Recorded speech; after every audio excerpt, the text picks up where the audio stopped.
జగిత్యాల జిల్లా కేంద్రంలోని తహసీల్ చౌరస్తాలో గల భారత రాజ్యాంగ నిర్మాత డాక్టర్ బిఆర్ అంబేద్కర్ విగ్రహానికి స్థానిక పాత్రికేయుల వినతి పత్రాన్ని సమర్పించారు. ప్రభుత్వాలు మారినా నాయకులు మారినా మా చిరకాలంగా ఉన్న చిన్న కోరిక అయినా స్వంతింటి కోరికలాగే ఉండడం చేత తప్పని పరిస్థితుల్లో ఉద్యమ బాట పట్టాల్సి వచ్చిందని అంటూ నిరసనలో భాగంగా మొదటి రోజు అంబేద్కర్ విగ్రహానికి వినతి పత్రం ఇచ్చారు.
నివేశిత స్థలాల గురించి అనేక సార్లు వినతి పత్రాలు కలిసి ఇవ్వడం జరిగినా అని కూడా పట్టించుకునేటటువంటి సందర్భం లోపల ఏళ్లుగా నిరీక్షించినటువంటి జర్నలిస్టు సమాజం అంతా కలిసి ఈరోజు భారత రాజ్యాంగ నిర్మాత బాబాసాహెబ్ అంబేద్కర్ గారికి నల్ల బ్యాడ్జీలతో నిరసన తెలుపుతూ వినతి పత్రం సమర్పించడం జరిగింది.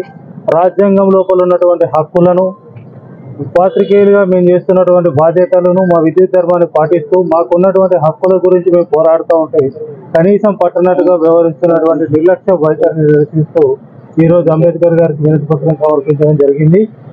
ఈరోజు తొలి రోజు తమ నిరసన కార్యక్రమాల్లో తొలి అంకంలో భాగంగా భారత రాజ్యాంగ నిర్మాత గారు వినతి పత్రం నిర్వహించిన అనంతరం భవిష్యత్తు లోపల కార్యాచరణ సిద్ధం చేసుకొని జర్నలిస్ట్ హక్కుల సాధన కోసం పోరాటానికి సిద్ధమవుతామని చెప్పేసి తెలియజేస్తూ ఇప్పటికైనా దశాబ్దాల కలైనటువంటి జర్నలిస్ట్ ఆకాంక్షలు నెరవేర్చేందుకు ప్రభుత్వం ప్రజాప్రతినిధులు సహకరించాలని కోరుతూ ఈ అవకాశం ఇచ్చిన అందరికీ కూడా పేరు పేరున ధన్యవాదాలు.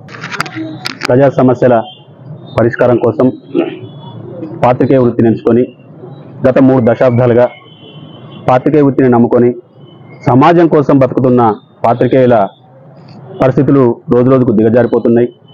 రాజ్యాంగబద్ధంగా పాత్రికేయులకు రావాల్సిన హక్కుల్లో ఏదో ఒకటి సాధించుకోలేక ఈ వృత్తిని దైవంగా నమ్ముకొని జీవిస్తున్న మా పాత్రికేయుల జీవితాలు దుర్భరమైనాయి.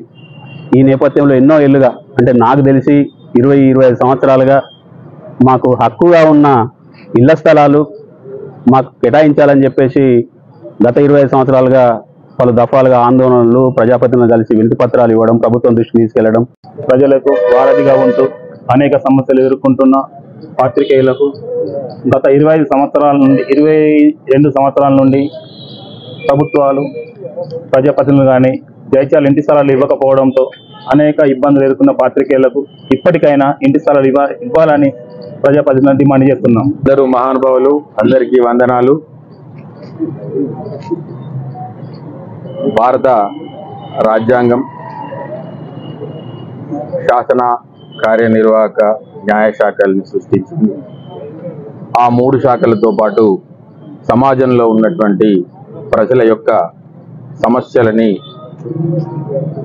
ప్రపంచం ముందుకు తీసుకొచ్చి ప్రజాస్వామ్యాన్ని బతికించేటువంటి ఒక గొప్ప బాధ్యతని ప్రెస్కి అప్పగించింది. భారత రాజ్యాంగం ఇచ్చిన హక్కుల ప్రకారం ఏర్పాటైనటువంటి పాత్రికేయ రంగంలో సుదీర్ఘకాలంగా మేము పనిచేస్తూ ఉన్నాం. 50 సంవత్సరాల క్రితం నుండే ప్రభుత్వాలు పాత్రికేయులు చేస్తున్నటువంటి సేవను గమనించి వాళ్లకు వృత్తిపరంగా మరియు వ్యక్తిగతంగా కొన్ని ప్రయోజనాలను సమకూర్చాలని చెప్పి నిర్ణయం తీసుకున్నారు. అందులో భాగంగా జర్నలిస్టు బస్ పాసులని, రైల్వే పాసులని, ఆరోగ్య కార్డులని ఇవ్వడంతో పాటు విలేకరులందరికీ కూడా 300 గజాల ఇళ్ల స్థలాన్ని ప్రభుత్వమే ఇచ్చే విధమైనటువంటి అంశాన్ని ఏర్పాటు చేయడం జరిగింది. దాదాపు 4 దశాబ్దాలుగా జగిత్యాల పట్టణంలో ఉన్న ఏ విలేకరికి కూడా ఇంతవరకు ఇళ్ల స్థలాల పంపిణీ జరగలేదు. జిల్లాలో అంటే ఉమ్మడి కరీంనగర్ జిల్లాలో దాదాపుగా 80% మండల కేంద్రాల్లో, పట్టణ కేంద్రాల్లో ఇళ్ల స్థలాల పంపిణీ జరిగింది. కరీంనగర్ లాంటి అభివృద్ధి చెందిన ఉమ్మడి జిల్లా కేంద్రమైన కరీంనగర్లో కూడా ఇప్పటికీ 3 దఫాలుగా ఇళ్ల స్థలాల పంపిణీ విలేకరులకు చేశారు. పక్కనే ఉన్న కొరుట్ల, మెట్పల్లి పట్టణాల్లో కూడా విలేకరులకు డబుల్ బెడ్రూమ్ ఇళ్ల పంపిణీని చేయడం జరిగింది. అట్లాగే చాలా మండలాలలో, ఉమ్మడి జిల్లాలో ఉన్న 57 మండలాలలో 80% మండలాలలో ఇళ్ల స్థలాల పంపిణీ జరిగింది.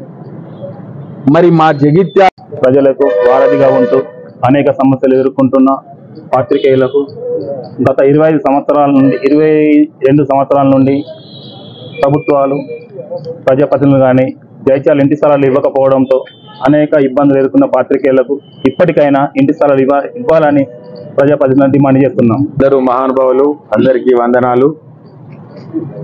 వెళ్ళిన సందర్భంలో అన్ని వాహనాలు వస్తున్నాయి. అందులో ఒక అబ్బాయి వాళ్ళ అమ్మని ఎక్కించుకొని వెళ్తున్నారు. వాస్తవానికి వాళ్ళ తండ్రి మన విలేకరే. ఆయన విలేకరు అయినప్పుడు ఆ అబ్బాయి పుట్టలేదు. ఆ అబ్బాయి ఈరోజు వాళ్ళ అమ్మని తీసుకొని బండి మీద పోతున్నాడు. అంటే అంత పెద్దగా అయినా కూడా సగం జీవితం, దాదాపు 60-70% జీవితం ఈ వృత్తికి అంకితం చేసిన మాకు కనీసం చట్టబద్ధంగా, ధర్మబద్ధంగా, న్యాయబద్ధంగా ప్రభుత్వ పరంగా రావాల్సిన ఇంటి స్థలాలు రావడం లేదన్న ఆవేదనతో, బాధతో ఈ యొక్క నిర్ణయాన్ని తీసుకోవడం జరిగింది. అడగందే అమ్మైనా పెట్టదంటారు, కానీ